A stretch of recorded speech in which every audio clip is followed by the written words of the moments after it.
ഓം ശ്രീ സായിറാം. എല്ലാവർക്കും നമസ്കാരം. വിവേക ചൂടാമണി നമുക്ക് തുടർന്ന് നോക്കാം. ഓം സദാശിവസമാരംഭാം ശങ്കരാചാര്യമധ്യമാം അസ്മദാചാര്യപര്യന്താം വന്ദേ ഗുരുപരമ്പരാം. കഴിഞ്ഞ ദിവസം മുഖ്യ ശ്ലോകത്തില്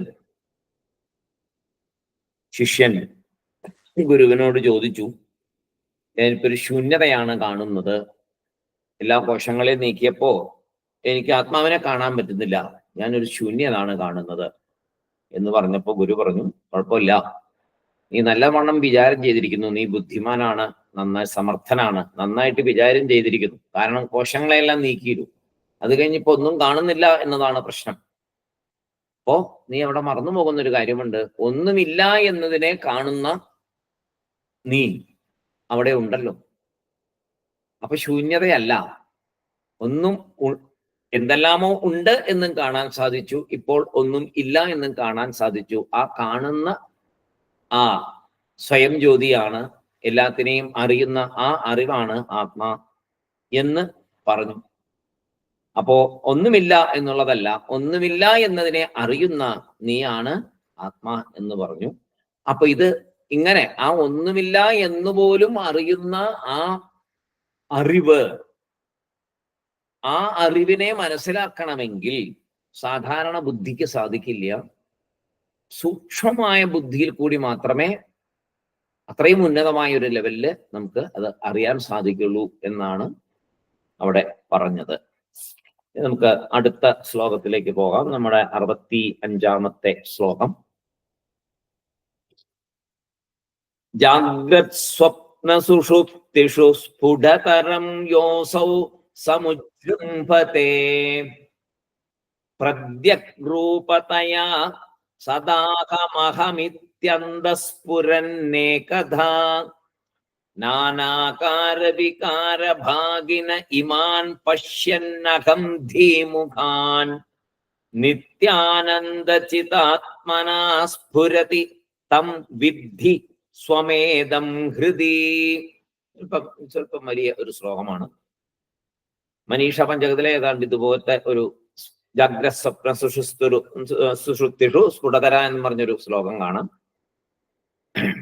ഇവിടെ ജാഗ്രത് സ്വപ്ന സുഷുപ്തിഷു സ്ഫുടതരം യോസൗ സമുജൃംഭത്തെ പ്രദ്യഗ്രൂപതയാ സദാഹമഹമിത്യന്തസ്ഫുരന്നേകധാ നാനാകാര വികാര ഭാഗിന ഇമാൻ പശ്യന്നഹം ധീമുഖാൻ നിത്യാനന്ദചിതാത്മനാ സ്ഫുരതി തം വിദ്ധി സ്വമേദം ഹൃദി. എന്താണ് ഇവിടെ പറയുന്നത്? ജാഗ്രത് സ്വപ്ന സുഷുപ്തിഷു എന്ന് പറയുമ്പോ 3 അവസ്ഥകള്: ജാഗ്രത അവസ്ഥയില്, സ്വപ്നാവസ്ഥയില്, സുഷുപ്തി അവസ്ഥയിൽ. 3 അവസ്ഥകളിലും ആണ് ജാഗ്രത സ്വപ്ന സുഷുപ്തിതു. സ്ഫുടതരം എന്ന് പറഞ്ഞാൽ നന്നായിട്ട്, തെളിവായിട്ട്, വ്യക്തമായിട്ട്, 3ലും തെളിവായി, നന്നായി അറിയാൻ പറ്റുന്ന രീതിയില് ജാഗ്രത് സ്വപ്ന സുഷുപ്തിഷു സ്ഫുടതരം യോ സൗ. യഹ അസൗ ആണ് യോ സൗ എന്ന്. യഹ അസൗ എന്ന് പറഞ്ഞാൽ ഈ ആത്മാവിനെ കുറിച്ചാണല്ലോ പറഞ്ഞുകൊണ്ടിരിക്കുന്നത്. സൂക്ഷ്മബുദ്ധിയോടെ കാണാൻ പറ്റുള്ളൂ, മനസ്സിലാക്കാൻ പറ്റുള്ളൂ എന്ന് പറഞ്ഞു. ആ സൂക്ഷ്മബുദ്ധിയോടെ കാണാൻ പറ്റുന്ന ആത്മാവിനെ കുറിച്ചാണ് ഇവിടെ വീണ്ടും പറയുന്നത്. സ യഹ അസൗ, ഈ ആത്മാ സമുജൃംഭത്തെ പ്രകാശിച്ചു കൊണ്ടിരിക്കുന്നുവോ. എങ്ങനെ? പ്രത്യഗ്രൂപതയാ എന്ന് പറഞ്ഞാൽ ഏറ്റവും അടുത്തിരുന്നു കൊണ്ട്. പ്രത്യക് എന്ന് പറഞ്ഞാൽ ഏറ്റവും അടുത്ത്. പരാഗ് എന്നുള്ള വാക്കാണ് സംസ്കൃതത്തിൽ ദൂരെ എന്നുള്ളതിന് പരാഗ്. പ്രത്യക് എന്ന് പറയുന്നത് ഏറ്റവും അടുത്ത്. അപ്പൊ ഏറ്റവും അടുത്ത് എങ്ങനെ, എപ്പോൾ പ്രകാശിക്കുന്നു എന്നൊരു ചോദ്യം വരും. ഇവിടെ പറയുന്നത് ഏറ്റവും അടുത്ത് പ്രകാശിച്ചുകൊണ്ടിരിക്കുന്നു എന്നാ പറഞ്ഞത്. ജാഗ്രത സ്വപ്ന സുഷുപ്തിരു സ്ഫുടതരം യോസൗ സമുജൃംഭത്തെ. അതായത് എങ്ങനെ? പ്രത്യഗ്രൂപതയാ, ഏറ്റവും അടുത്ത് ഈ ആത്മാ 3 അവസ്ഥകളിലും തെളിവായി പ്രകാശിച്ചു കൊണ്ടിരിക്കുന്നുവോ, അത് എങ്ങനെയാണ്, എപ്പോഴാണ്, എവിടെയാണ്, എങ്ങനെയാണ് ചോദിച്ചു കഴിഞ്ഞാൽ സദാ, എപ്പോഴും, സദാ. എങ്ങനെ? അഹമഹമിതി, സദാഹമഹമിത്യന്തസ്ഫുരന്നേകഥ. സദാഹമഹം, സദാ അഹം അഹം ഇതി, എപ്പോഴും ഞാൻ ഞാൻ എന്ന്, അല്ലേ? നമ്മൾ എപ്പോഴും പറയുന്നില്ല വാക്കാണ് ഞാൻ. എന്തിനും തൊട്ടതിനും പിടിച്ചതിനൊക്കെ ഞാൻ പറയും. പക്ഷെ നമ്മൾ മനസ്സിലാക്കുന്ന ഞാൻ, നമ്മൾ തെറ്റായി ധരിച്ചു വെച്ചിരിക്കുന്നു. ഞാൻ എന്ന് പറയുമ്പോൾ നമ്മൾ എപ്പോഴും റെപ്രസെന്റ് ചെയ്യുന്ന ഈ ശരീരത്തെയാണ്. അവിടെയാണ് നമുക്ക് പറ്റിയിരിക്കുന്ന തെറ്റ്. അതിനെ ശങ്കരാചാര്യർ മാറ്റിത്തരും. അതൊക്കെ നമുക്ക് നോക്കാം. അഹം അഹം ഇതി, ഞാൻ ഞാൻ എന്ന് എങ്ങനെയാണ് പറയുന്നത്? ഞാൻ ഒഴികെ മറ്റേതിനെയും അറിയാൻ, ഞാനുണ്ട് എന്നറിയാൻ മറ്റേതിനെക്കാട്ടിലും വെളിച്ചമോ മറ്റെന്തെങ്കിലും കാര്യമോ ആവശ്യമുണ്ടോ? ഇല്ല. ഞാൻ ഒഴികെ മറ്റെന്തിനെ അറിയണമെങ്കിലും ഞാൻ എന്നുള്ളത് ഒഴികെ അറിയാൻ എന്ത് വേണം? ഏതെങ്കിലും ഒരു ഇന്ദ്രിയത്തിന്റെ സഹായമാണ്. സ്വയം അറിയാൻ നമുക്ക് വേറെ ആശ്രയം വേണ്ട. ഇത് പറഞ്ഞു തന്നെയാണ് വീണ്ടും പറയുന്നതെങ്കിലും അത് അത്രത്തോളം ഒരുപാട് 10,000-കണക്കിന് പ്രാവശ്യം ഇത് കേട്ടാൽ മാത്രമേ ഈ ആത്മബോധം അകത്തേക്ക് പ്രവേശിക്കുകയുള്ളൂ. എളുപ്പമല്ല. ഞാനുണ്ട് എന്നറിയാൻ നമ്മൾ ഒരിക്കലും ചിന്തിക്കാറില്ല. അതുകൊണ്ടാണ് അങ്ങനെ പറയുന്നത്. നമ്മൾ ഒരിക്കലും അങ്ങനെ ചിന്തിക്കില്ല. കാരണം നമ്മുടെ വാസനകള്, സംസ്കാരം, അതെല്ലാം നമ്മളെ, പിന്നെ ഈ ലോകം, മുമ്പിൽ കാണുന്ന ഈ മായാലോകം, ഇത് നമ്മളെ സ്വയം ഞാൻ ആരെ എന്ന് ചിന്തിക്കാൻ അനുവദിക്കില്ല. ഒരു സെക്കൻഡ് ചിന്തിച്ച് അടുത്ത സെക്കൻഡിൽ അത് മാറുകയും ചെയ്യും. അപ്പോ ഞാൻ, എന്നെ അറിയാൻ വേണ്ടി ഞാൻ എന്തെങ്കിലും ചെയ്യണോ എന്ന് നമ്മൾ ഇതുവരെ ചിന്തിച്ചിട്ടുണ്ടോ? ഇല്ല. അതേസമയം നമ്മുടെ മുമ്പിലിരിക്കുന്ന ഏതൊരു സാധനത്തിനെ കുറിച്ച് അറിയണമെങ്കിൽ ഒന്നിലെ അതിനെ തൊട്ടു നോക്കണം, അല്ലെങ്കിൽ കണ്ണുകൊണ്ട് കാണണം, അല്ലെങ്കിൽ ഗന്ധം ഉപയോഗിച്ച് മണത്ത് അറിയണം, അല്ലെങ്കിൽ സ്പർശിച്ച് അറിയണം, അല്ലെങ്കിൽ ശബ്ദം കേട്ട് അറിയണം. ഇങ്ങനെ ഈ ഇന്ദ്രിയങ്ങൾ വഴി അല്ലാതെ പുറത്തുള്ള ഒന്നിനെയും നമുക്കറിയാൻ പറ്റില്ല. ഒരു കാര്യത്തിനെ നമുക്ക് പുറത്തുള്ളതിനെ അറിയാൻ പറ്റില്ല, ഇന്ദ്രിയങ്ങൾ മുഖേന അല്ലാതെ. അതേസമയം എനിക്ക് സ്വയം ഞാൻ ഉണ്ടെന്നറിയാൻ ഒന്നിന്റെ ആവശ്യമില്ലല്ലോ. സ്വയം പ്രകാശമാണ്. അത് സ്വയം പ്രകാശിച്ചുകൊണ്ടിരിക്കുകയാണ്. അതാണ് ശരിക്കും ഞാൻ. എങ്ങനെ? അന്തസ്ഫുരൻ, നമ്മുടെ ഉള്ളിൽ പ്രകാശിച്ചുകൊണ്ടേയിരിക്കുന്നു. അന്തസ്ഫുരൻ. ഈ ഞാൻ എത്ര എണ്ണമുണ്ട് നമ്മുടെ ഉള്ളിൽ? ശരിക്കും നോക്കിയാൽ നമ്മൾ എത്ര ഞാനുണ്ട്? ഒരു ഞാനേ ഉള്ളൂ എപ്പോഴും. ഞാൻ കുഞ്ഞായിരിക്കുമ്പോൾ, ഞാൻ യൗവനത്തിൽ പ്രവേശിച്ചപ്പോൾ, ഞാൻ ഗൃഹസ്ഥാശ്രമത്തിൽ പ്രവേശിച്ചപ്പോൾ, പ്രായമായപ്പോൾ, എല്ലാ സമയത്തും ഒരു ഞാനേ ഉള്ളൂ. വേറെ വേറെ ഞാനില്ല ഇവിടെ. ഒരു ഞാനേ ഉള്ളൂ. അതിന്റെ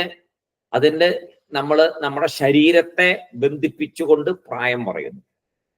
ശരീരത്തിന്റെ വളർച്ചയ്ക്കനുസരിച്ചാണ് എനിക്ക് ഇത്ര വയസ്സായി, എന്റെ വയസ്സ് പറഞ്ഞുകൊണ്ട് പോകുന്നത്.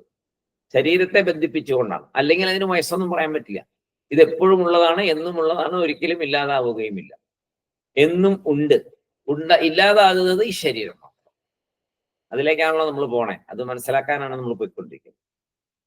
അപ്പോ ഏകഥ, ഒന്ന് മാത്രമായിട്ട്, അതായത് സദാഹമഹമിത്യന്തസ്ഫുരന്നേകഥ, അകത്ത് ഉള്ളില് ഞാൻ ഞാൻ ഞാൻ ഞാൻ എന്ന് ഏകഥ, ഒന്നു മാത്രമായി എന്ത് ചെയ്യുന്നു? നാനാകാര വികാരഭാഗിന, നാനാകാര വികാരഭാഗിന, പലവിധ മാറ്റങ്ങൾ ഉള്ളതും. ഞാൻ ചിലപ്പോ പറയാറുണ്ടല്ലേ, ഞാൻ പഴയ ഞാനൊന്നും അല്ല കേട്ടോ, എൻ്റെ സ്വഭാവമൊക്കെ മാറിയിട്ടുണ്ട്, പഴയ പോലെ എന്നോട് പെരുമാറരുത് എന്നൊക്കെ പറയാറുണ്ട് അല്ലേ. വലിയ വീരവാദമായിട്ട് പറയുന്നത്. അപ്പോ പല വിധത്തിലുള്ള മാറ്റങ്ങൾ നമുക്ക് പറയുന്നുണ്ട്. പല വിധത്തിലുള്ള മാറ്റങ്ങൾ.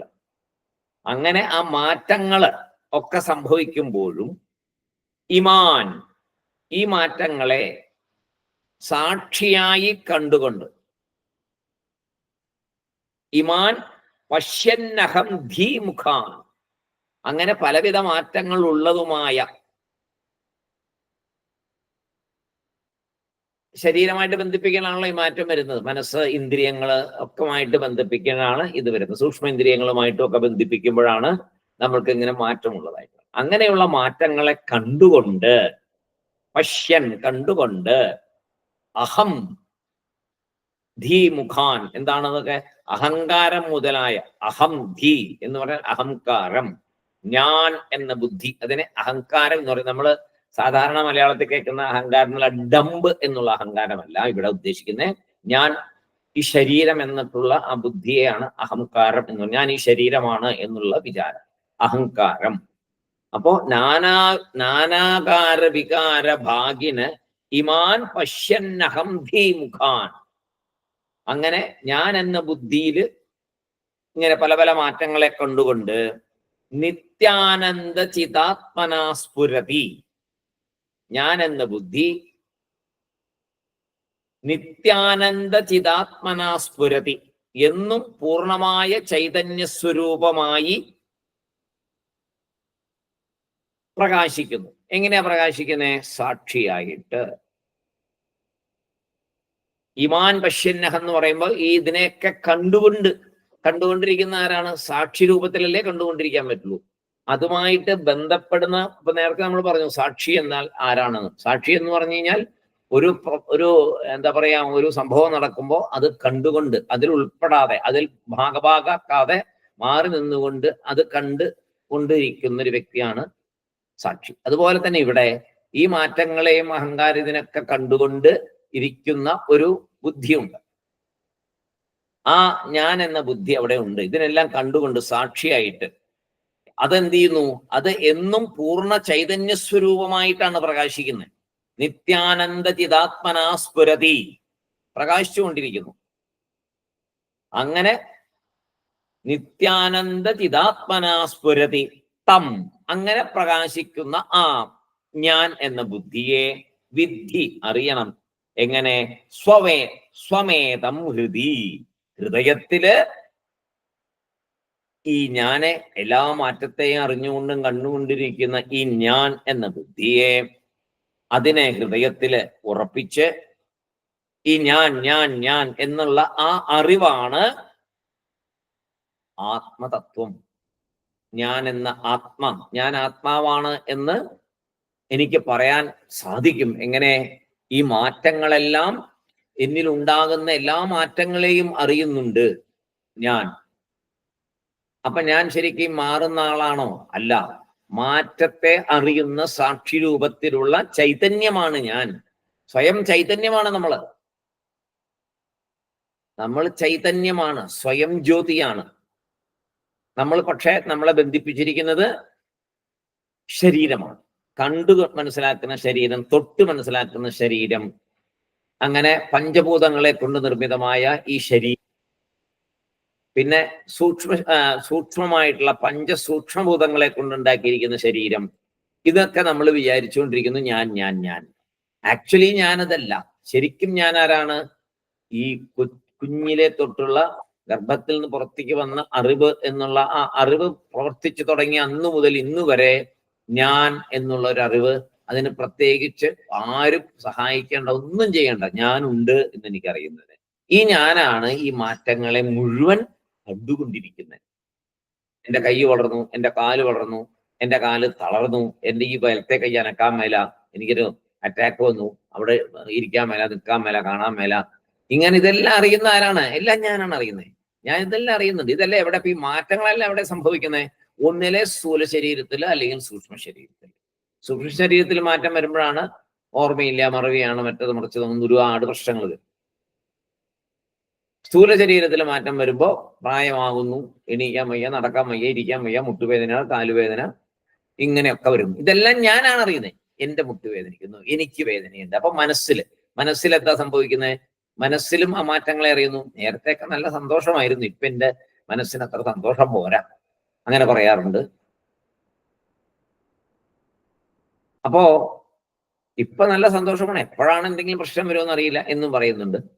അപ്പൊ ഇതൊക്കെ മനസ്സിലത് ഇപ്പൊ സൂക്ഷ്മ ശരീരത്തിലും ആ മാറ്റങ്ങൾ ഉണ്ടാവുന്നുണ്ട്. അപ്പൊ ഇതൊക്കെ അറിയുന്ന ഒരാളുണ്ട്, അതാണ് ഞാൻ. സൂക്ഷ്മ ശരീരത്തിലെ മാറ്റങ്ങളെയും അറിയുന്നു, സ്ഥൂല ശരീരത്തിലെ മാറ്റങ്ങളെയും അറിയുന്നു. ആ ഞാൻ ഒന്നിനാലും പ്രകാശിപ്പിക്കപ്പെടേണ്ട കാര്യമില്ല. ആരുടെ സഹായവും വേണ്ട, ഞാനുണ്ടെന്നറിയാൻ. ഒന്നിനെയും ആശ്രയിക്കേണ്ട. ഞാൻ എന്നുള്ളത് ഞാൻ തന്നെ. അതാണ് ആത്മ.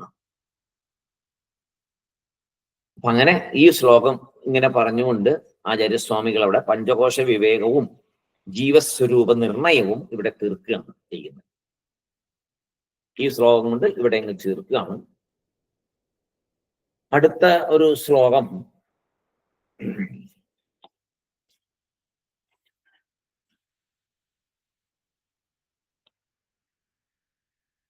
ബ്രഹ്മാഭിന്വത്വ വിജ്ഞാനം ഭവമോക്ഷസ്യ കാരണം യേനാദ്വിതീയമാനന്ദം ബ്രഹ്മ സമ്പദ്യതേ ബുധഃ.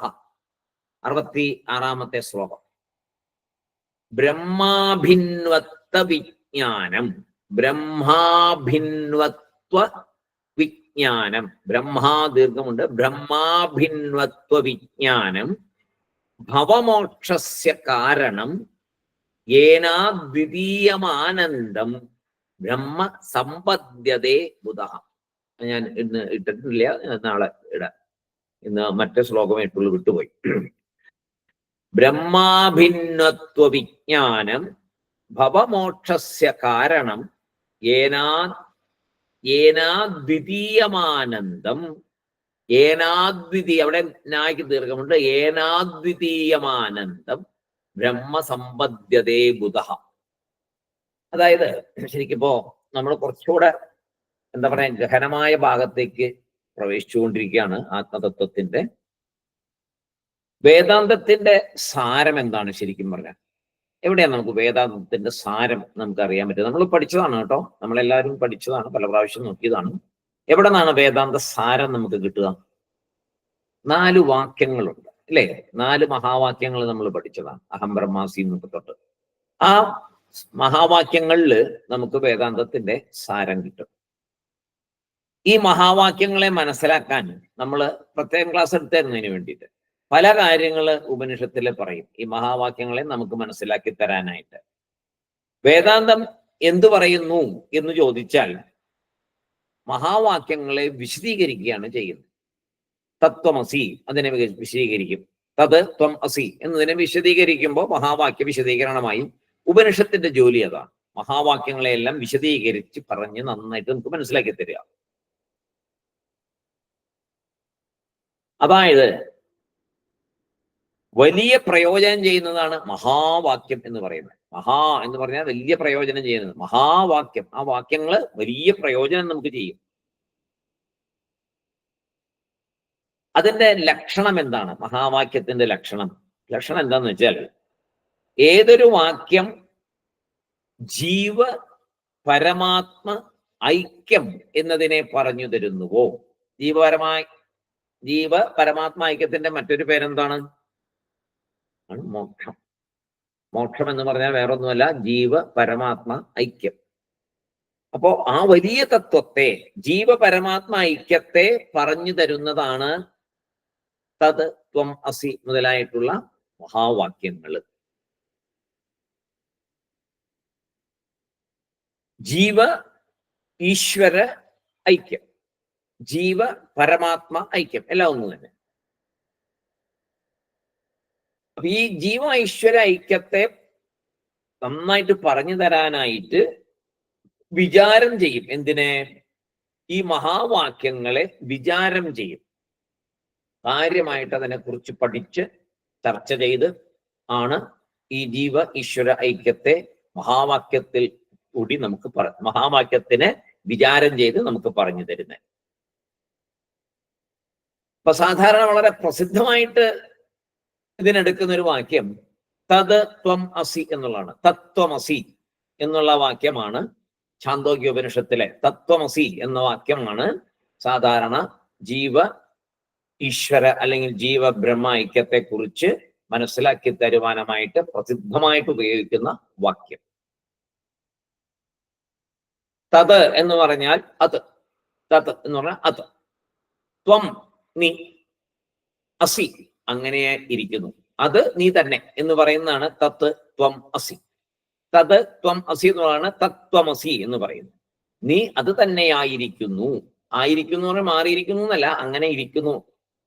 നീ അത് തന്നെ എന്നുള്ളതാണ് അതിന്റെ മീനിങ്. അത് മലയാളത്തിൽ പറയുമ്പോൾ നീ അത് തന്നെയായിരിക്കുന്നു എന്ന് മലയാളത്തിൽ എങ്ങനെ പറയാന്നുള്ളതല്ലേ അത്. ശരിക്കും പറഞ്ഞാൽ നീ അത് തന്നെ, അതാണ് തത് ത്വം അസി, നീ അത് തന്നെ. അപ്പോ അതെന്നാൽ എന്താണ് ഇവിടെ? നീ അത് തന്നെ എന്ന് പറയുമ്പോൾ, അല്ലെങ്കിൽ അത് നീ തന്നെ എന്ന് പറയുമ്പോൾ എന്താണ്? നീ അത് തന്നെ എന്നാണ് പറയുന്നത്. അല്ലെങ്കിൽ നമുക്ക് മനസ്സിലാവില്ല. അത് നമ്മളെ വെച്ചുകൊണ്ട് പറയണം, നീ അത് തന്നെ. അപ്പൊ അത് എന്ന് പറഞ്ഞാൽ എന്താണ് ഇവിടെ? അത് എന്നാൽ ഈശ്വരൻ, പരമാത്മ. അത് എന്നാൽ ഈശ്വരൻ, പരമാത്മാ. നീ അത് തന്നെ, നീ പരമാത്മ തന്നെ, നീ ഈശ്വരൻ തന്നെ. തത് ത്വം അസി, അത് നീ തന്നെ. അത് എന്ന് പറഞ്ഞാൽ പരമാത്മ അല്ലെങ്കിൽ ഈശ്വരൻ, നീ തന്നെ. കാരണം ഈ ഉപനിഷത്തില് ഈശ്വരനെ കുറിച്ച് ഗുരു ശിഷ്യനോട് പറഞ്ഞ് പിന്നീട് നീ ഈശ്വരൻ തന്നെ എന്ന് പറയും. ആദ്യം ഗുരു ശിഷ്യനോട് ഈശ്വരനെ കുറിച്ച് പറയും, എന്നിട്ട് പറയും നീ, ഞാൻ ഈ പറഞ്ഞ ഈശ്വരൻ ഉണ്ടല്ലോ, കുറേ ലക്ഷണങ്ങൾ പറഞ്ഞ് പല കാര്യങ്ങൾ പറഞ്ഞു തന്ന ആ ഈശ്വരൻ ഉണ്ടല്ലോ, ആ പരമാത്മാവുണ്ടല്ലോ, അത് നീ തന്നെയാണ് എന്ന് പറയും. ഇതൊക്കെ സാധാരണ പെട്ടെന്ന് നമുക്ക് മനസ്സിലാവുമോ? നമ്മളും ഈശ്വരൻ ഒന്നാണെന്ന് പറഞ്ഞാൽ നമ്മൾ സമ്മതിക്കുമോ? സമ്മതിക്കാൻ പറ്റുമോ? നമുക്ക് പറ്റില്ല. അപ്പൊ സ്വാമി ഭഗവാൻ ബാബ പലപ്പോഴും പറഞ്ഞിട്ടുണ്ട്, ഞാൻ ഈശ്വരനാണെന്ന് എനിക്കറിയാം, നിങ്ങൾ ഈശ്വരനാണെന്ന് നിങ്ങൾക്കറിയില്ല. നിങ്ങൾ ഈശ്വരനാണ്, നിങ്ങൾക്കറിയതില്ല. അതിനാണ് ഞാൻ വന്നത്, നിങ്ങളത് മനസ്സിലാക്കാനാണ് ഞാൻ വന്നിരിക്കുന്നത് എന്ന് പറയും. പക്ഷേ നമ്മളിപ്പോ ഇത് ആരോടെങ്കിലും പറഞ്ഞാൽ ആരും സമ്മതിക്കത്തില്ല. അതെങ്ങനെയാ ശരിയാവണേന്ന് ചോദിക്കും. അതെങ്ങനെയാ ശരിയാക്കണേന്ന് നോക്കുമ്പോൾ ഒറ്റ വാക്കിൽ നമുക്ക് പറഞ്ഞു കൊടുക്കാൻ പറ്റുമോ? നമ്മൾ പറഞ്ഞു കൊടുക്കാൻ നമുക്ക് പറ്റൂല, പറഞ്ഞോട്ടും മനസ്സിലാവത്തില്ല. അപ്പൊ അതിനെന്ത് വേണം? അതിന് വേദാന്തം പഠിക്കണം. വേദാന്തം പഠിക്കണമെങ്കിൽ ആദ്യം എന്ത് വേണം? സത്ചിന്തകളോടുകൂടി ജീവിച്ച് ഒരുപാട് കാര്യം ചെയ്യാനുണ്ട് വേദാന്തത്തിന് മുമ്പ്. എന്താണ്? മനഃശുദ്ധി ഉണ്ടാവണം, മന ഏകാഗ്രത ഉണ്ടാവണം, മനവിശാലത ഉണ്ടാവണം. ഇങ്ങനെ കർമ്മങ്ങളിൽ കൂടി സത്യസന്ധമായി കർമ്മം ചെയ്യണം, നല്ല രീതിയിൽ ധർമാനുഷ്ഠാനത്തോടുകൂടെ ജീവിക്കണം, ധർമ്മപരമായിട്ട് കർമ്മങ്ങൾ ചെയ്യണം, ഫലേച്ഛയില്ലാതെ കർമ്മം ചെയ്യണം. ഇങ്ങനെ പലതും ചെയ്തു വന്ന് പതുക്കെയേ വേദാന്തത്തിലേക്ക് വരണമെന്ന് തോന്നുള്ളൂ. ഇനി അഥവാ വേദാന്തത്തിലേക്ക് വന്നു എന്ന് തന്നെ ഇരിക്കട്ടെ, ഈ കർമ്മങ്ങളൊന്നും ധർമ്മനിഷ്ഠമായിട്ട് ചെയ്യുന്നില്ല എങ്കിൽ, ഇപ്പൊ നമുക്കൊക്കെ ബാധകമാണ്, നമ്മളെല്ലാവരും ധർമ്മനിഷ്ഠമായിട്ടല്ല കർമ്മം ചെയ്യുന്നേ എങ്കിൽ നമ്മൾ ഈ പഠിക്കുന്നതൊന്നും നമുക്ക് പ്രയോജനത്തിൽ വരില്ല. എല്ലാം ചെവി കൂടെ കേട്ടു പോവുകയുള്ളൂ. ശരിക്കും നമ്മുടെ ജീവനെ ആ പരമാത്മ ഐക്യത്തിലേക്ക് ഉയർത്തുവാനായിട്ട് ഈ കേൾക്കുന്നതെല്ലാം പ്രയോജനപ്പെടും. എങ്ങനെയാണെങ്കിൽ ധർമ്മപരമായിട്ടാണ് നമ്മൾ ജീവിക്കുന്നത് എങ്കിൽ, അല്ലെങ്കിൽ ഇതൊന്നും പ്രയോജനപ്പെടില്ല. അപ്പൊ നമ്മൾ ഇതൊക്കെ കേൾക്കുകയും പഠിക്കുകയും ചെയ്യുമ്പോൾ ധർമ്മനിഷ്ഠമായിട്ട് ജീവിക്കണം, ഒരു സംശയവും വേണ്ട. ഏതാണ് ധർമ്മം എന്ന് നമുക്ക് എല്ലാവർക്കും അറിയാം. എന്താണ് ധർമ്മം എന്ന് പറഞ്ഞാൽ നമുക്ക് എല്ലാവർക്കും അറിയാം. ഒന്ന്, മറ്റുള്ളവരെ വേദനിപ്പിക്കാതിരിക്കാൻ. പിന്നെ ഏറ്റവും പ്രധാനപ്പെട്ടത് ആത്മസാക്ഷാത്കാരത്തിനുള്ള പ്രവൃത്തികൾ. ആ പ്രവൃത്തികളാണ് ശരിക്കും ധർമ്മം. അതാണ് വേദധർമ്മം എന്ന് പറയുന്നത്. വേദത്തിന്റെ ലക്ഷ്യം എന്താണ് ശരിക്കും പറഞ്ഞാൽ? എവിടെ നിന്നാണോ നമ്മൾ വന്നത് തിരിച്ച് അവിടേക്ക് എത്തിക്കലാണ് വേദത്തിന്റെ ലക്ഷണം, വേദത്തിന്റെ ധർമ്മം. അതാണ് വേദധർമ്മം, അതാണ് ആത്മധർമ്മം. എവിടെ നിന്ന് വന്നുവോ അവിടേക്ക് എത്തിക്കുക. അപ്പോ അവിടേക്ക് എത്തിക്കാൻ എളുപ്പമാണോ? എളുപ്പമല്ല. കാരണം എന്താണ്? നമ്മൾ വന്ന വഴിക്ക് ഒരുപാട് കർമ്മങ്ങൾ ചെയ്ത് പാപവും പുണ്യവും വരുത്തി അതനുഭവിക്കാനുള്ള ശരീരവും എടുത്തുകൊണ്ടാണ് ഇവിടെ ഇരിക്കുന്നത്. അപ്പോ നമ്മളെ പറഞ്ഞു തരുന്നു വേദം, നീ ഇനി എന്ത് ചെയ്യണം? ഇപ്പൊ നീ ശരീരം കിട്ടിയിരിക്കുന്നു, പാപവും പുണ്യവും കൂടി വന്നിട്ട് ഇനി നീ എന്ത് ചെയ്താൽ നിനക്ക് നീ വന്ന സ്ഥലത്തേക്ക്, നീ എവിടുന്നാ വന്നേ? ഈശ്വരനിൽ നിന്ന്. എവിടെയാണ് പോകണ്ടേ? ഈശ്വരനിലേക്ക്. അപ്പൊ നീ ആരാണ്? ഈശ്വരൻ തന്നെ. അപ്പോ ആ ചൈതന്യം തന്നെയാണ് സത്യം ജ്ഞാനം അനന്തം എന്ന് പറയുന്ന ചൈതന്യം, സച്ചിത് ആനന്ദം എന്ന് പറയുന്ന ചൈതന്യം. ഇത് തന്നെയാണ് നീ. അപ്പോ നീ ഈശ്വരനിൽ തന്നെ. അവിടേക്ക് എത്തണമെങ്കിൽ വേദാന്തം പഠിക്കണം. വേദാന്തം പഠിച്ച് ഇതെല്ലാം മനസ്സിലാക്കി ആ നിഷ്ഠയോടുകൂടി ജീവിക്കണം. അപ്പോഴേ ഈ ശരീരം നമ്മളെ ഈ ശരീരം ഉപേക്ഷിക്കുമ്പോൾ ഇനിയൊരു ശരീരം നമുക്ക് വരാതെ നമ്മൾ ആ നിത്യ ചൈതന്യമായിട്ട് നിലകൊള്ളുള്ളൂ. ഓക്കെ, നമുക്ക് നോക്കാം എങ്ങനെയാണ് സമുദ്രത്തിലെ അലകൾ. അതുപോലെയാണ് നമ്മൾ വന്നിരിക്കുന്നത്. അലകൾ തിരിച്ചവിടെ മെർജ് ചെയ്യും, സമുദ്രത്തിൽ തന്നെ മെർജ് ചെയ്യും. അതുപോലെ നമ്മളും എവിടെ നിന്ന് വന്നുവോ അവിടെ മെർജ് ചെയ്യപ്പെടും. അപ്പോ എന്താണ് പറയുന്നത്? ഈശ്വരനെ കുറിച്ച് ഒരു ശിഷ്യനോട് പറഞ്ഞു. പിന്നീട് ഈശ്വരൻ നീ ആ ഈശ്വരൻ തന്നെ എന്ന് പറയും. ഇവിടെ നീ എന്ന പദവും അത് എന്ന പദവും ഉണ്ട് അല്ലേ? ത്വം, തത്, ത്വം, രണ്ട് പദങ്ങളുണ്ട്. ത്വം എന്നുള്ളത് നീ, തത് എന്നുള്ളത് അത്. ഈ രണ്ട് പദങ്ങൾ ഇവിടെ ഉണ്ട്. ഈ ത്വം പദം, നീ എന്നുള്ളത് ജീവാത്മാവിനെ അഥവാ നമ്മളെ കുറിക്കുന്നു, സ്വയം നമ്മളെ കുറിക്കുന്നു, ജീവാത്മാവിനെ കുറിക്കുന്നു. നമ്മൾ ഈ ശരീരം, ഇവിടെ ആത്മാ എന്ന് വിചാരിക്കരുത് പെട്ടെന്ന്. അതിനു മുമ്പ് ആദ്യം നമ്മൾ വിചാരിക്കുന്ന ആരായിട്ടാണ്? നമ്മൾ ശരീരമായിട്ടാണ് വിചാരിക്കുന്നത്. അപ്പൊ ജീവനെ കുറിക്കുന്നു എന്ന് മാത്രം മനസ്സിലാക്കുക. തത് എന്നുള്ളത് ഈശ്വരനെ പറയുന്നു. അപ്പൊ ജീവനെയും പറയുന്നു, ഈശ്വരനെയും പറയുന്നു. ജീവനെ ഈശ്വരനാണെന്ന് പറയുന്നു. ജീവാത്മാവിനെ കുറിച്ച് ചർച്ച ചെയ്യുന്നതിന് ത്വംപദ വിചാരം എന്ന് പറയും. ഈ ജീവാത്മാവിനെ കുറിച്ച് ചർച്ച ചെയ്യുന്നതിന് പറയുന്നതാണ്, ശാസ്ത്രത്തിൽ പറയുന്നതാണ് ത്വംപദ വിചാരം. ത്വംപദ വിചാരം എന്നാണ് പറയുന്നത്. ഈശ്വരനെ കുറിച്ച് പറയുമ്പോ തത്പദ വിചാരം, അല്ലെങ്കിൽ തത്പദ വിചാരം എന്ന് പറയും. ഈശ്വരനെ, നമ്മളെ ജീവനെ കുറിച്ച് പറയുന്ന ത്വംപദ വിചാരം, ഈശ്വരനെ കുറിച്ച് പറയുന്നത് തത്പദ വിചാരം. തത്, ത്വം എന്നുള്ളത്. ഇനി അസിപദ വിചാരം. അസിപദ വിചാരം എന്താണ്? അത് തമ്മിലുള്ള ആ യൂണിയനെ രണ്ടും ഒന്ന് തന്നെ എന്ന് കാണിക്കുന്ന ഭാവം. അപ്പോ തത്പദ വിചാരവും അസിപദ വിചാരവും, നമ്മൾ ത്വംപദ വിചാരം ധാരാളം നമ്മൾ ചെയ്തിട്ടുണ്ട്. തത്പദ വിചാരം ചെയ്യണം, അസിപദ വിചാരവും ചെയ്യണം. ത്വംപദ വിചാരം തന്നെ നമ്മൾ നോക്കുകയാണെങ്കിൽ എന്താണ്? ജീവൻ എന്നത് രണ്ട് രീതിയിൽ ത്വംപദ വിചാരം പറയും. രണ്ട് രീതിയിൽ ത്വംപദ വിചാരം നമുക്ക് ചെയ്യാൻ സാധിക്കും. ജീവൻ എന്നതിനെ, ഈശ്വരനെയും രണ്ട് രീതിയിൽ നമ്മൾ കാണുന്നുണ്ട്. ഈശ്വരനെയും രണ്ട് രീതിയിൽ നമ്മൾ കാണുന്നുണ്ട്.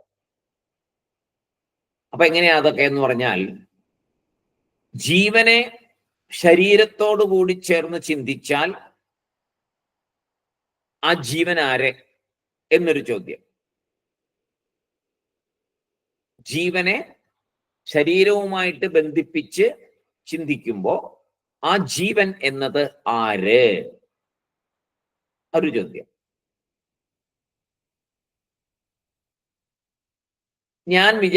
നമ്മൾ വിചാരിക്കുന്ന ഞാൻ, അല്ലെ? നമ്മൾ വിചാരിക്കുന്ന ഞാനാണ് ഈ പറഞ്ഞ ശരീരത്തോടു കൂടി ചേർന്ന് ചിന്തിക്കുമ്പോൾ നമ്മളിപ്പോ വിചാരിച്ചുകൊണ്ടിരിക്കുന്ന ഞാൻ. പിന്നെ ഞാൻ എന്ന ഒരുവിധം ചിന്തയോട് കൂടിയിട്ട്, അതായത് ഞാൻ ഈ ശരീരം എന്ന ഒരുവിധം ചിന്തയോട് കൂടിയിട്ട് ഈശ്വരനെ ചിന്തിച്ചാൽ, അപ്പോ ഈശ്വരൻ ആരാണ് നമുക്ക്? ഞാൻ ഈ ശരീരമാണ് എന്നുള്ള വിചാരത്തോട് കൂടി ഇരുന്നു കൊണ്ട് നമ്മൾ ഈശ്വരനെ കുറിച്ച് ചിന്തിച്ചാൽ, വിചാരം ചെയ്താൽ, അപ്പൊ നമുക്ക് ഈശ്വരൻ ആരാണ്? എല്ലാത്തിനും കാരണമായ തത്വമാണ് ഈശ്വരൻ, അല്ലെ? ഇപ്പൊ നമുക്ക് അങ്ങനെയല്ലേ? എല്ലാത്തിനും കാരണമായ ആളാണ് ഈശ്വരൻ. ഈശ്വരൻ എന്ത് ചെയ്തു? തന്റെ മായാശക്തിയാൽ ലോകത്തെ സൃഷ്ടിച്ച ആളാണ്. അപ്പൊ എന്നെ സൃഷ്ടിച്ചത് ആരാണ്? ലോകത്തെ സൃഷ്ടിച്ചു എന്ന് പറയുമ്പോൾ ഞാൻ ലോകത്തിൽ നിന്ന് വേറെയാണോ? അല്ലല്ലോ, ഞാൻ ഈ ലോകത്തിലില്ലേ? ഈ ലോകത്തിൽ തന്നെയാണ് ഞാൻ. അപ്പൊ എന്നെ ആരാ സൃഷ്ടിച്ചേ? എന്നെ സൃഷ്ടിച്ചത് ഈശ്വരൻ. ഇത് ഏത് രീതിയിൽ നോക്കുമ്പോഴാണ്? ഞാൻ ഈ ശരീരമാണ് എന്നുള്ള രീതിയിൽ നോക്കുമ്പോൾ ഞാൻ ഇവിടെ സൃഷ്ടിക്കപ്പെട്ടിരിക്കുന്നു, ഞാൻ ഇവിടെ ശരീരവുമായിട്ടിരിക്കുന്നു, ഞാൻ ഈ ശരീരമാണ് എന്നുള്ളതാണ് നമ്മളിവിടെ വിചാരം. അപ്പോ എന്നെ സൃഷ്ടിച്ചത് ഈശ്വരൻ. അപ്പൊ ഈശ്വരന്റെ സൃഷ്ടിയാണ് ഞാൻ. അങ്ങനെയുള്ള ഈശ്വരനും, അതായത് ഈശ്വരൻ എങ്ങനെ സൃഷ്ടിച്ചേ? മായാശക്തി ഉപയോഗിച്ചാണ് സൃഷ്ടിച്ചിരിക്കുന്നത്. അപ്പോ മായാശക്തിയോട് കൂടിയ ഈശ്വരനും ശരീരത്തോടു കൂടിയ ഞാൻ എന്ന ജീവനും തമ്മിലുള്ള ബന്ധം എന്ത്? മായാശക്തിയോടുകൂടിയുള്ള, അതായത് എന്നെ സൃഷ്ടിച്ച ആ ഈശ്വരനും ഇപ്പോൾ ഈ ശരീരത്തോടു കൂടിയിരിക്കുന്ന ജീവനായ ഞാനും തമ്മിലുള്ള ബന്ധം എന്ത്? ഇപ്പോ നമ്മൾ ചിന്തിക്കുന്നത് ജീവനോടുകൂടി ശരീരത്തെ ചേർത്താണ് നമ്മൾ ചിന്തിക്കുന്നത്. ജീവനോടുകൂടി ശരീരത്തെ ചേർത്തിരിക്കുകയാണ് നമ്മൾ ഈ കാണുന്ന പഞ്ചഭൂത നിർമ്മിതമായ ഈ സ്ഥൂല ശരീരത്തെയും സൂക്ഷ്മ പഞ്ചഭൂതങ്ങളാൽ സൃഷ്ടിക്കപ്പെട്ട മനസ്സ്, ചിത്തം, ബുദ്ധി, അഹങ്കാരം എന്ന സൂക്ഷ്മ ശരീരത്തെയും വാസനാരൂപമായ കാരണ ശരീരത്തെയും ചേർത്താണ് നമ്മൾ ഞാൻ എന്ന് ഇപ്പോൾ പറഞ്ഞുകൊണ്ടിരിക്കുന്നത്. ഞാൻ എന്ന ജീവൻ. അങ്ങനെ ഇരിക്കുന്ന നമ്മൾ എന്ത് ചെയ്യുന്നു? ഈ ശരീരത്തോടു കൂടി എല്ലാം ചേർന്നിരിക്കുന്ന നമ്മൾ ഉടനെ ഈശ്വരനെ നോക്കുന്നു.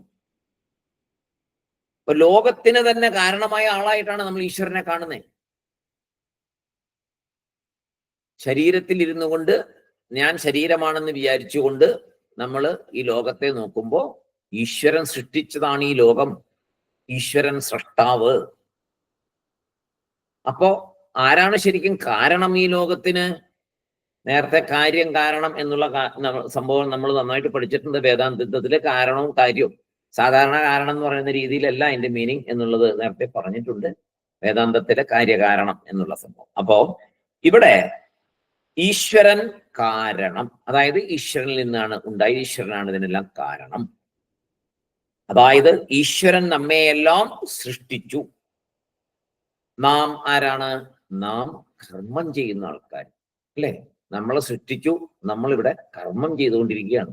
എല്ലാം കർമ്മമാണ്. കഴിക്കുന്നതും ഉറങ്ങുന്നതും കിടക്കുന്നതും വിശ്വസിക്കുന്നതും കേൾക്കുന്നതും സകലതും കർമ്മമാണ്. കർമ്മം എന്ന് പറഞ്ഞാൽ എടുത്ത് കളയ്ക്കുകയോ അല്ലെങ്കിൽ ഓടി എന്തെങ്കിലും പണി ചെയ്യുകയോ മാത്രമല്ല കർമ്മം. ശ്വാസോച്ഛ്വാസം ചെയ്യുന്നത് പോലും കർമ്മമാണ്. എല്ലാം കർമ്മമാണ്. അപ്പൊ നമ്മളിവിടെ എന്ത് ചെയ്യുന്നു? ശരീരം കിട്ടി ഇവിടെ വന്നപ്പോ എന്തായി? നമ്മൾ കർമ്മം ചെയ്തു. നമ്മൾ കർമ്മം ചെയ്യുന്ന ആള് ഈശ്വരൻ നമ്മളെ സൃഷ്ടിച്ച ആള്, ലോകത്തെ സൃഷ്ടിച്ചു. ഇനി അത് മാത്രമല്ല, നമ്മൾ കർമ്മം ചെയ്യുന്ന ആള്. അപ്പൊ കർമ്മത്തിന്റെ ഫലം ആരാ തരിക? ആരാ കർമ്മത്തിന്റെ ഫലം തരിക? നമ്മളെ സൃഷ്ടിച്ച ആള് തന്നെയാ നമ്മുടെ കർമ്മത്തിന് ഫലം തരിക അല്ലേ? നമ്മളൊരു ഓഫീസിൽ പോയി ജോലി ചെയ്യുകയാണെങ്കിൽ നമുക്ക് പ്രതിഫലം തരുന്നത് ആരാ? ആ ഓഫീസിൽ ആരാണോ നമ്മളെ അപ്പോയിന്റ് ചെയ്തേ അവരാണ് നമുക്ക് ശമ്പളം തരിക. വീട്ടിലൊരു കൂലിക്കാരൻ വന്ന് ജോലി ചെയ്താൽ നമ്മൾ എന്ത് ചെയ്യും? അയാൾക്ക് പ്രതിഫലം കൊടുക്കും. അപ്പോ ആ ജോലിക്കാരന്റെ പ്രതിഫലം കൊടുക്കുന്ന ആര്? നമ്മൾ ആരാണ്? അയാളെ വീട്ടില് വേലയ്ക്ക് നിർത്തിയ ആള്. എന്നതുപോലെ നമ്മൾ ഈ ശരീരമാണ് എന്ന് ചിന്തിക്കുമ്പോൾ നമ്മളെ സൃഷ്ടിച്ച ഈശ്വരൻ നമ്മളിവിടെ കർമ്മം ചെയ്യുമ്പോൾ ഈ കർമ്മത്തിന്റെ പ്രതിഫലം ആരാണ് തരേണ്ടത്? ഈശ്വരൻ. ഈശ്വരനാണ് ഇതിന് പ്രതിഫലം തരുന്നത്. അപ്പൊ നമ്മൾ എന്ത് കർമ്മങ്ങളൊക്കെയാ ചെയ്യുന്നത്? പാപകർമ്മങ്ങളും ചെയ്യും, പുണ്യകർമ്മങ്ങളും ചെയ്യും. ഈ പാപപുണ്യങ്ങളുടെ ഫലം തരുന്നത് ആര്? ഈശ്വരൻ. ഇങ്ങനെയാണ് ഇപ്പൊ നമ്മൾ ചിന്തിച്ചുകൊണ്ടിരിക്കുന്നത് അല്ലേ? ഇത് നമ്മുടെ സാധാരണ ബേസിക് ആയിട്ടുള്ള ചിന്ത. ഈശ്വരൻ നമ്മളെ സൃഷ്ടിച്ചു, നമ്മൾ ഇവിടെ വന്ന് ജോലികളൊക്കെ ചെയ്തുകൊണ്ടിരിക്കുന്നു. മരണം വരെ ശരീരം കിട്ടി, ശരീരം പോകുന്നിടം വരെ എല്ലാ കർമ്മങ്ങളും ചെയ്തുകൊണ്ടിരിക്കുന്നു. ഈ കർമ്മങ്ങളൊക്കെ ഒന്നിലെ ഇത് നന്മയാകാം അല്ലെങ്കിൽ തിന്മയാകാം. പാപവും ഉണ്ട്, പുണ്യവും ഉണ്ട്. ചിലപ്പോൾ അറിയാതെ പാപങ്ങൾ ചെയ്തു പോകാം, അറിഞ്ഞുകൊണ്ട് പാപം ചെയ്യണമെന്നില്ല. അറിയാതെ കൊണ്ട് ചില പാപങ്ങൾ ചെയ്തു പോകാം. പിന്നെ പുണ്യങ്ങൾ അറിഞ്ഞുകൊണ്ട് ധാരാളം പുണ്യവും ചെയ്യാം. അപ്പൊ ഈ പാപത്തിനും പുണ്യത്തിനും ആര് ഫലം തരും? ആ തരുന്ന ആളാണ് നമുക്കിപ്പോ ഈശ്വരൻ അല്ലെ? ഭഗവാൻ അറിയാം എന്നല്ലേ നമ്മൾ പറയുന്നത്. ഈശ്വരൻ നോക്കിക്കോളും, ഈശ്വരൻ തരും. പിന്നെ നമ്മളിപ്പോ ഒരു ദാനം കൊടുത്താൽ അതിന്റെ ഫലം ഈശ്വരൻ തരും. അത് കണ്ടോളന്നില്ല, ദൃഷ്ടിഗോചരമല്ലെങ്കിലും കിട്ടേണ്ട സമയത്ത് നമുക്ക് കിട്ടും. ഇങ്ങനെയുള്ള പരിപൂർണ വിശ്വാസം നമുക്കുണ്ട്. അപ്പൊ ഇവിടെ ഒരു നിയമമുണ്ട്. ആ നിയമം ആരുണ്ടാക്കിയതാണ്? നമ്മളെ സംബന്ധിച്ചിടത്തോളം ഭഗവാൻ ഉണ്ടാക്കിയതാണ്, ഈശ്വരൻ ഉണ്ടാക്കിയതാണ്. ആ നിയമം എവിടെയുണ്ട്? വേദമാണ് ആ നിയമം. ആ നിയമം വേദമാണ്. വേദത്തിൽ പറയുന്ന രീതിയിൽ ജീവിച്ചാൽ അതനുസരിച്ചുള്ള പുണ്യകർമ്മങ്ങളായിരിക്കും. അപ്പൊ പുണ്യഫലമായിരിക്കും. വേദത്തിൽ ചെയ്യാൻ പാടില്ല എന്ന് പറഞ്ഞ കാര്യങ്ങൾ ചെയ്യുമ്പോൾ അത് പാപമാവും, അതിന് പാപഫലവും വരും. അപ്പൊ ഒന്നുമില്ല, വേദത്തിൽ എന്താ പറയുന്നത്? ധർമ്മപരമായിട്ട് ജീവിക്കുക. ധർമ്മപരമായിട്ട് ജീവിച്ചാൽ ചെയ്യുന്നതെല്ലാം സൽക്കർമ്മങ്ങളായിരിക്കും. പാപസ്പർശനം അവിടെ ഉണ്ടാവില്ല. അപ്പൊ അങ്ങനെ നാം കർമ്മം ചെയ്യുന്ന ആള് ഈശ്വരൻ അതിന് തക്ക ഫലം തരുന്ന ആള്. അപ്പൊ നമ്മളിപ്പോ നമ്മൾ ഈ സ്റ്റാറ്റസിലാണ് ഇരിക്കുന്നത്, ഈ സ്റ്റേറ്റിലാണ് ഇരിക്കുന്നത്. ഈ അവസ്ഥയിൽ നമ്മൾ ഇരിക്കുമ്പോൾ നമ്മൾ ഈശ്വരനും ഞാനും ഒന്നെന്ന് പറഞ്ഞാൽ നമുക്ക് സമ്മതിക്കാൻ പറ്റുമോ?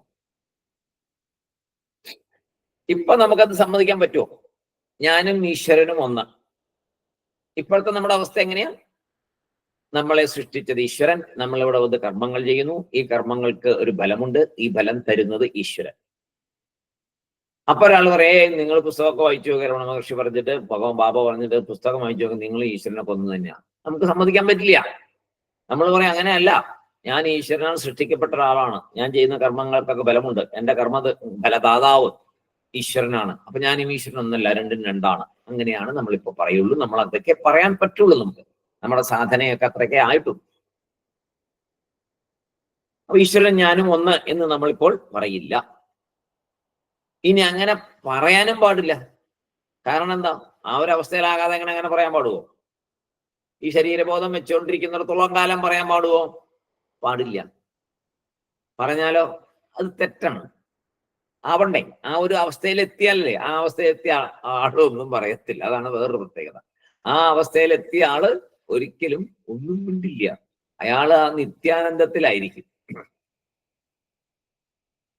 അപ്പൊ അങ്ങനെ ഇപ്പൊ പറയാൻ പാടില്ല, പറയാൻ നമുക്ക് പറ്റൂല. പോട്ടെ. ഇവിടെ ഞാൻ എന്നാൽ ഈശ്വരൻ സൃഷ്ടിച്ച ആൾ, അതിലാണ് നമ്മൾ ഉറച്ചു നിൽക്കുന്നത്. ഞാൻ, എന്നെ ഈശ്വരൻ സൃഷ്ടിച്ചു, ഞാനിവിടെ ഭൂമിയിൽ വന്നു. മറ്റേയാളോ, അയാളെ ഈശ്വരൻ സൃഷ്ടിച്ചു, അയാളിവിടെ വന്നു. എന്റെ ഭാര്യയോ, എന്റെ ഭാര്യ അങ്ങനെ തന്നെ ഈശ്വരൻ സൃഷ്ടിച്ചു, അങ്ങനെ വന്നു. എന്റെ കുഞ്ഞുങ്ങളോ, അത് ഈശ്വരന്റെ ഈശ്വരന്റെ അനുഗ്രഹം കൊണ്ട് ഉണ്ടാകുന്നു. ഈശ്വരൻ തന്നെയാണ് അതിന് കാരണം. ഈശ്വരൻ വിചാരിച്ചുകൊണ്ടാണ് അത് ഉണ്ടാകുന്നത്. ഈശ്വരൻ വിചാരിക്കുന്നതിന് ഇതൊന്നും ഉണ്ടാവില്ല. മുറ്റത്ത് നിൽക്കുന്ന ചെടികളോ, അതും ഈശ്വരൻ തന്നെ വിചാരിച്ചിരിക്കുന്നു. കാറ്റും മഴയും ഉണ്ടാകുന്നതും അതും ഈശ്വരൻ തന്നെ. അപ്പൊ ലോകം നടത്തുന്നത് ആരാണ്? ഈശ്വരനാണ്. ആരുടെ ശക്തിയാണ് അതെല്ലാം പ്രവർത്തിക്കുന്നത്? ഈശ്വരന്റെ ശക്തിയാൽ പ്രവർത്തിക്കുന്നത്. അപ്പൊ ഞാനും ഈശ്വരന്റെ ശക്തിയാൽ പ്രവർത്തിക്കുന്നു. അപ്പൊ ഞാനും ഈശ്വരൻ ഒന്നാണ്? അല്ലല്ലോ, ഞാൻ വേറെ, ഈശ്വരൻ വേറെ. ഞാനിവിടെ ജോലി ചെയ്യുന്നു, എന്റെ പ്രതിഫലം തരുന്ന ആൾ ഈശ്വരൻ. ഇതാണ് ഇപ്പോഴത്തെ അവസ്ഥ. അപ്പൊ ഈശ്വരനിൽ നിന്ന് വന്നവൻ നാം ജീവനെ ശരീരത്തോടുകൂടി, പഞ്ചഭൂത നിർമ്മിതമായ ശരീരത്തോടുകൂടി, പഞ്ചകോശം, നേരത്തെ കഴിഞ്ഞ ക്ലാസ്സുകളിൽ പഠിച്ച പഞ്ചകോശത്തോടു കൂടി, ഈ ശരീരമാണ് പഞ്ചകോശത്തോടു കൂടി, പഞ്ചഭൂതങ്ങളോട് കൂടിയ ഈ ശരീരം, പഞ്ചഭൂതത്താൽ നിർമ്മിതമായ ഈ ശരീരം, പഞ്ചകോശങ്ങളോടുകൂടി ഇവിടെ ഞാൻ എന്ന് പറഞ്ഞുകൊണ്ടിരിക്കുന്നു. ഈശ്വരനെ എങ്ങനെ പറയുന്നു? മായാശക്തിയോടുകൂടിയ ഈശ്വരൻ. അങ്ങനെ കാരണമാണ്. മായാശക്തിയോടുകൂടി ഈശ്വരൻ. മായാശക്തി ചേർക്കുമ്പോഴാണ് ബ്രഹ്മത്തെ ഈശ്വരൻ എന്ന് നമ്മൾ വിളിക്കുന്നത്. നമ്മൾ നേരത്തെ പഠിച്ചിട്ടുള്ളതാണത്. മായാശക്തിയോട് ചേർന്നിരിക്കുമ്പോൾ, നമ്മൾ മായാശക്തി ഉപയോഗിച്ചുകൊണ്ടിരിക്കുമ്പോൾ ഈശ്വരൻ എന്നും, മായാശക്തിയെ തന്നിൽ അടക്കി എല്ലാ സ്ഥലത്തും നിറഞ്ഞു നിൽക്കുന്ന ആ ചൈതന്യമായി ആനന്ദ സ്വരൂപമായി ഇരിക്കുമ്പോൾ പരമാത്മാ എന്നും നമ്മൾ പറയും. അപ്പോ ഈശ്വരൻ ആരാണിപ്പോ? കാരണമാണ്. എന്തിന്? ഈ ലോകത്തിന് എല്ലാത്തിനും കാരണമാണ് ഈശ്വരൻ. പിന്നെയോ കാര്യം ആരാണപ്പോ? കാരണമുണ്ടെങ്കിൽ കാര്യവും കൂടെ വരണല്ലോ. കാര്യം ആരാണ്? കാര്യം നമ്മള് ജീവൻ. ജീവൻ കാര്യമാവുമ്പോ കാരണം ഈശ്വരൻ. ജീവൻ കാര്യം, കാരണം ഈശ്വരൻ. ഇനി ഈ ജീവനെ വിചാരം ചെയ്തു നോക്കണം. ജീവനെ വിചാരം ചെയ്യണം. എങ്ങനെ? ജീവനിൽ നിത്യമായതെന്ത്, അനിത്യമായതെന്ത്? അനാത്മ. ആത്മ അനാത്മ വിചാരം നമ്മൾ പല പ്രാവശ്യം ചെയ്തതാണ് അല്ലേ? എത്രയോ ക്ലാസ്സുകളിൽ, എത്രയോ ഉപനിഷത്തുകളിൽ കൂടി വരുന്ന ഓരോ ക്ലാസ്സിൽ ധാരാളം ആത്മ അനാത്മ വിചാരം ചെയ്തതാണ്. ആര്യ ശങ്കരാചാര്യസ്വാമികൾ നമുക്ക് എത്രയോ പറഞ്ഞു തന്നിട്ടുണ്ട്. തത്വബോധത്തിൽ പറഞ്ഞു തന്നിട്ടുണ്ട്, മറ്റു ഉപനിഷത്തുകളിൽ പറഞ്ഞു തന്നിട്ടുണ്ട്. ഇപ്പൊ വിവേക ചൂടാമണിയുടെ തുടക്ക ഭാഗത്തൊക്കെ പറഞ്ഞു തന്നു, ആത്മാനാത്മ വിചാരമൊക്കെ പറഞ്ഞു തന്നു. അപ്പോ നന്നായിട്ട് നമ്മൾ മനസ്സിലാക്കിയ ഒരു കാര്യമാണ് ആത്മ അനാത്മ വിചാരം. ഓരോ കോശത്തെയും പഠിച്ച് അത് നിത്യമല്ല, നിത്യമല്ല, നിത്യമല്ല, മാറ്റമുണ്ട്, മാറ്റം വരുന്നതാണ്, നിത്യമായതല്ല എന്ന് മനസ്സിലാക്കി ഈ കോശത്തെയും അറിയുന്ന ഒരു ശക്തിയാണ് ജീവൻ എന്ന് നമ്മൾ ഇപ്പോ അവസാനം മനസ്സിലാക്കി. ഓരോ കോശത്തെയും പഠിച്ചു. ആ കോശങ്ങളെല്ലാം പോയി കഴിഞ്ഞാൽ അവിടെ ഒരു ശൂന്യത അനുഭവപ്പെടുന്ന ശിഷ്യം പറഞ്ഞപ്പോ, ആ ശൂന്യതയെ നീ അറിയുന്നുണ്ടല്ലോ, ആ നീ, ആ ശക്തി, ആ അറിവ്, അതാണ് നീ എന്ന് വരെ ഈ വിവേക ചൂടാമണിയിൽ കൂടി ശങ്കരാചാര്യ സ്വാമികൾ വിചാരം ചെയ്ത് നമുക്ക് പറഞ്ഞു തന്നു. അങ്ങനെ വിചാരം ചെയ്ത് അവസാനം ജീവന്റെ ഉണ്മയെ, ആ ഉണ്മ തത്വത്തെ, ജീവന്റെ തന്മയെ നമുക്ക് മനസ്സിലാക്കി തന്നു.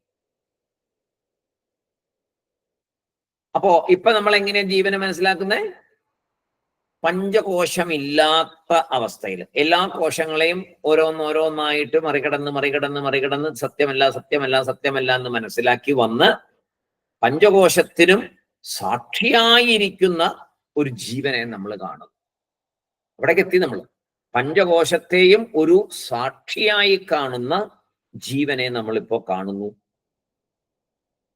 അതായത് ജീവനെ നമ്മൾ ശരീരം അല്ല എന്ന് പറഞ്ഞ് രണ്ടാമത്തെ ഒരു അവസ്ഥയിൽ നമ്മളിപ്പോൾ എത്തി നിൽക്കുന്നു. തുടർച്ചയായിട്ടുള്ള വളരെ ശക്തമായ ഭാഗങ്ങളാണ് ഇനി തുടർച്ചയായിട്ടുള്ളത്. അത് നമുക്ക് അടുത്ത ദിവസം നോക്കാം. അപ്പൊ ജീവനെ നമ്മളിപ്പോ നമ്മളെ ശങ്കരാചാര്യസ്വാമികൾ ഏത് സ്റ്റേജിലേക്ക് എത്തിച്ചു? ശരീരമല്ല എന്ന് സ്ഥൂല ശരീരം സൂക്ഷ്മ ശരീരം എന്നുള്ള ഭാഗത്തു കൂടി കുറെ ഉപദേശങ്ങൾ നമുക്ക് തന്നു. അതിൻ്റെയൊക്കെ മാറ്റങ്ങളെ പറഞ്ഞു തന്നു. ഇനി അതും മനസ്സിലായില്ലെങ്കിൽ അടുത്തൊരു രീതിയിൽ ഈ സ്ഥൂല ശരീരത്തെയും സൂക്ഷ്മ ശരീരത്തെയും ആചാര്യസ്വാമികള് കോശങ്ങൾ എന്നുള്ള പേരിലാക്കി മാറ്റി. അന്നമയ കോശം, പിന്നെ പ്രാണമയ കോശം, മനോമയ കോശം, വിജ്ഞാനമയ കോശം അങ്ങനെ വന്നു. പിന്നെ ആനന്ദമയ കോശം അങ്ങനെ വന്നു. അപ്പോ സ്ഥൂല സൂക്ഷ്മ കാരണ ശരീരങ്ങളെ കോശരൂപേണ പറഞ്ഞു തന്ന് ഈ കോശങ്ങളൊന്നും നിത്യമല്ല, ഇതെല്ലാം മാറ്റത്തിന് വിധേയമാണ്, ഇതിനെ അറിയുന്ന ഒരു ശക്തി വേറെയുണ്ട്, ഇതിനെ നിയന്ത്രിക്കുന്ന ഒരു ശക്തി വേറെയുണ്ട് എന്ന് പറഞ്ഞു തന്നിട്ട് അതാണ് നീ സാക്ഷിയായിട്ടിരിക്കുകയാണ്, അതിന് മാറ്റി നോക്കൂ, ഓരോ കോശത്തിനെയും മാറ്റി നോക്കൂ എന്ന് പറഞ്ഞു. അപ്പോ നല്ല ബുദ്ധിയുള്ളവർ സാധനയുള്ളവർ അത് ചെയ്ത് എല്ലാ കോശത്തെയും നീക്കി കഴിഞ്ഞിട്ട് പറഞ്ഞു, അയ്യോ ഗുരുനാഥ, ഇപ്പൊ ഞാൻ ഒന്നും കാണുന്നില്ലല്ലോ, അപ്പൊ ഏതാണ് ഈ ആത്മാ എന്ന് ചോദിച്ചു. അപ്പൊ പറഞ്ഞു, കുഞ്ഞെ, ഒന്നുമില്ല എന്നുള്ളത് നീ പറയുന്നുണ്ടല്ലോ അല്ലെ? ഉണ്ട്. നേരത്തെ ഉള്ളപ്പോഴും അറിഞ്ഞല്ലോ അല്ലെ? ഓരോ കോശത്തെയും അറിഞ്ഞു. ഇപ്പൊ ഒന്നുമില്ല എന്ന് പറഞ്ഞല്ലോ അല്ലെ? അറിഞ്ഞു. ഈ എല്ലാത്തിനെയും അറിയുന്ന ആ അറിവുണ്ടല്ലോ, അതാണ് നീ, അത് ആത്മാ, അതിന്റെ പേരാണ് ആത്മാ, അത് തന്നെയാണ് നീ തന്നെയാണ് ആത്മാ എന്ന് പറഞ്ഞ് നമ്മളെ മനസ്സിലാക്കിയിരിക്കുകയാണ്. ഇനി ഇത് നന്നായിട്ട് വിചാരം ചെയ്ത് ഉറപ്പിക്കുക. എപ്പോഴും ഇത് വിചാരം ചെയ്യുക. ഞാൻ സാക്ഷിയാണ് എന്നുള്ളത് ഉറപ്പിക്കണം. ഇപ്പൊ നമ്മൾ സാക്ഷിയല്ല, നമ്മൾ ഇതിനകത്ത് കൂടി വാദിയോ പ്രതിയോ ഏതെങ്കിലും ഒന്നായി നടന്നുകൊണ്ടിരിക്കുക. അതാകരുത്. നമ്മൾ അതിൽ നിന്ന് പതുക്കെ ഒരു പ്രവർത്തനത്തിൽ പറ്റത്തില്ല. ഒന്നുമില്ല ചെയ്യാതെ മിണ്ടായിരിക്കാൻ പറ്റുമോ? നടക്കില്ല. എല്ലാ കർമ്മങ്ങളും ചെയ്യണം, എല്ലാ കാര്യങ്ങളും ചെയ്യണം, ജീവിതം ഇതുപോലെ മുന്നോട്ട് പോയിക്കൊണ്ടിരിക്കണം. അതേസമയം ഉള്ളിൽ നിന്ന് മനസ്സിലാക്കണം, ഞാനൊരു അഭിനയം ആണ് ഇവിടെ ചെയ്യുന്നത്, എന്നെ ഒരു കാര്യം ഏൽപ്പിച്ചിരിക്കുകയാണ്, ഞാനിത് ചെയ്തുകൊണ്ടിരിക്കുന്നു എന്നുള്ളതേ ഉള്ളൂ. ഈ ശരീരമാണ് ഇതിനെല്ലാം കാരണം. മമതാബന്ധം ഉണ്ടാകുന്ന ശരീരം വഴിക്കാണ്. എല്ലാത്തിനും കാരണം ഈ ശരീരം, സൂക്ഷ്മ ശരീരവും സ്ഥൂല ശരീരവുമാണ്. ഞാൻ ആക്ച്വലി കുഞ്ഞായിരുന്നപ്പോൾ ഞാൻ കുഞ്ഞായിരുന്നു, അവിടെ ഒരു ഞാനുണ്ട്. മധ്യവയസ്കരായപ്പോഴും ഞാനുണ്ട്, പ്രായമായപ്പോഴും ഞാനുണ്ട്. ഈ ഒരു ഞാൻ എല്ലാത്തിനെയും അറിയുന്നുണ്ട്. എൻ്റെ ദുഃഖം, എൻ്റെ സന്തോഷം, എല്ലാത്തിനെയും ഞാൻ അറിയുന്നു. ഈ ഞാൻ എന്നത് എന്നും ഉണ്ടാകുന്നതാണ്. ഈ ശരീരം കിട്ടുന്നതിന് മുമ്പ് ഞാൻ ഉണ്ടായിരുന്നു, ഇപ്പോഴും ഞാനുണ്ട്, ഇനി ശരീരം പോയാലും ഞാൻ ഉണ്ടായിരിക്കും. ആ ഉറപ്പ് മനസ്സിൽ വരണം.